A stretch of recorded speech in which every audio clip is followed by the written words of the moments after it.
So our next part now, we're moving on to our Parmesan crusted chicken. So, and one of the things we've done tonight was actually using a gluten-free flour base, which is a Young Living product as well too. So we're gonna do 3 stages with this. And the cool thing about I always do with this is I always keep one hand for your wet and one hand for your dry, because otherwise by the time you're done, if you're using them for both, you'll find you end up with fingers that are about 2 times the size of what your fingers normally are. So they get gooped up. So I'll do one and then you can go with the second one, Carlos. So we'll take our chicken breast, and in this, in the flour here this evening, I've just put a little bit of salt. And then we'll go through it too, and I'll explain here as well when you guys actually do that first. I'll switch that up a little bit. What we've done here tonight in our third part of where we put essential oils into this evening is into the egg wash on this. So it's the second stage of our battering process. We've actually, we're gonna add some oils into these. So what we're gonna use in this one for the egg wash is a bit of rosemary and a bit of black pepper for that as well too. So we'll grab, there's black pepper. Perfect. And that should be our, that's oregano. We'll grab a rosemary. There we go. And then into this, we're actually gonna put 3 drops of black pepper. Okay. And 3 drops of rosemary. There you go. All right.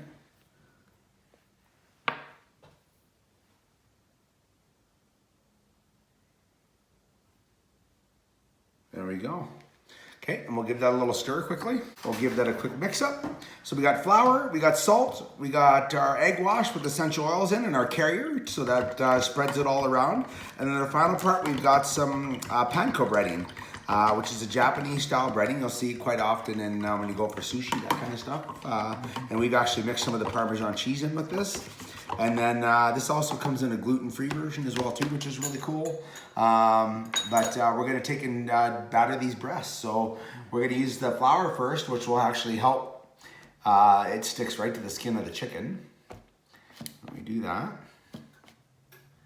Sort of make sure all the little nooks and crannies are filled up.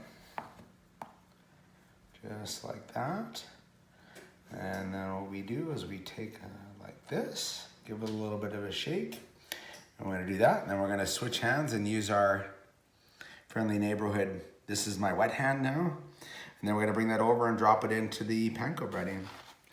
And then we're literally just gonna take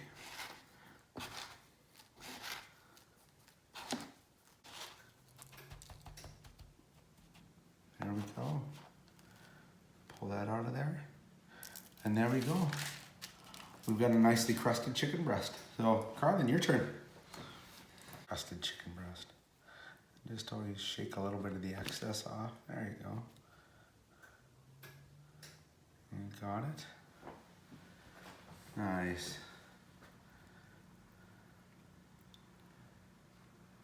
Awesome. Awesome. And we got number 2. Nice. There we go. Super easy. And one of the things we noticed and just have a conversation about as well too was convection. So if you got a convection oven, you can always knock some time off your cook time on that as well too. So depending on how your oven is or how it works and what you're using, but so these will go in at 350, and with the traditional oven, you're looking at about 35 to 40 minutes.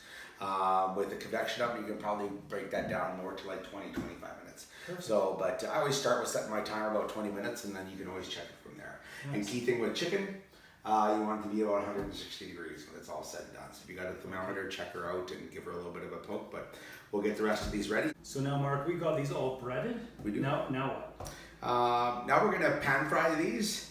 And I think it was cool, we got a bit of a conversation just about, because we had some stuff left. So when we finished this off, we had 6 breasts that we've had total. We've got 5 here. But we had some product left. So I think the cool thing about some of this, and just to wrap your head around in a case where we're all busy, with crazy schedules, right? So you can do a batch of these up, and that way you can use all your crumbs up, you can use all your egg wash, and then you literally can take and have these ready, and you can actually go through the cooking process and get them to about a 75% where they're almost done. Okay. Then you can go and freeze them. And then you've got them. So company comes over, you guys are in a rush for a meal one night. Awesome. You can literally just pull those off, and really you're doing the finishing part. So in 15 or 20 minutes, you're finished. You pop in the oven, That Absolutely. 350, 375. I love it. And finish those up, and you got a quick meal for the night, Absolutely which is love it. taking forever. So, anyways, we're gonna head over to the stove, and we're gonna give these a quick fry just to brown up the outside. So, we're ready to put our tomato paste on there? Yeah, we got our chicken just nicely browned up, as you can see here. So Nice. once again, we got about a tablespoon of carrier olive oil, and we're gonna take and mix some of the. Oregano oil. Nice, absolutely. So we're gonna put probably about, I'd say, 3 drops in there. And we're gonna give that a little stir up, or just whisk around in the bowl.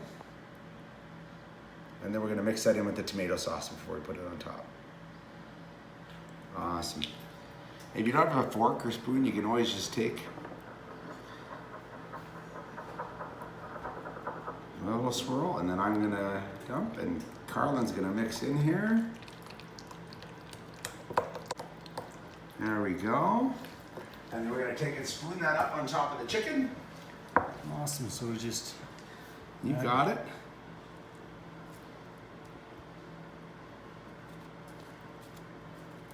Nice.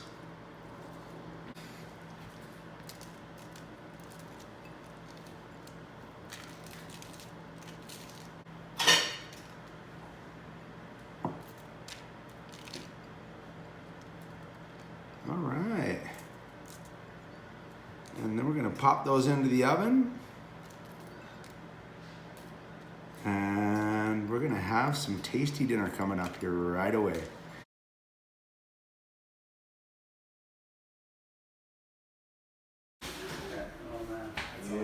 All right. So our dinner's done. We're ready for our first taste, and our host Carlin here tonight gets to give her a shot. So go ahead and take a bite. I think that chicken looks the best. It does, absolutely. Oh man, I'm excited. This looks so good.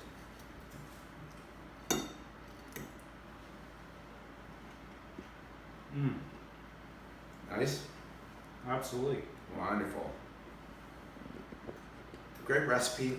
I love the fact, once again, that you can pre-prep a lot of these chicken breasts, have them in the freezer ready to go.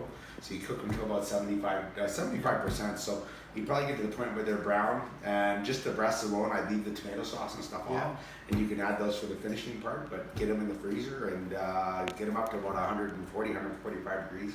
Yeah. Get them in the freezer, freeze them.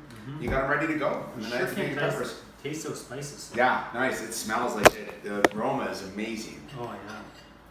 Take a bite of these peppers here. Mmm. Awesome. Wow. Nice. You really taste them spices in there. Thank you. So good. It's been a pleasure. This has been awesome, Ron. I look forward Awesome. to creating more with you. Absolutely. Down the road. We've got some wonderful young living, some fabulous food, and for you to enjoy and make it home. And any questions? Where can they see us? Where do they reach out? So please don't forget to subscribe, like this video, and share the video.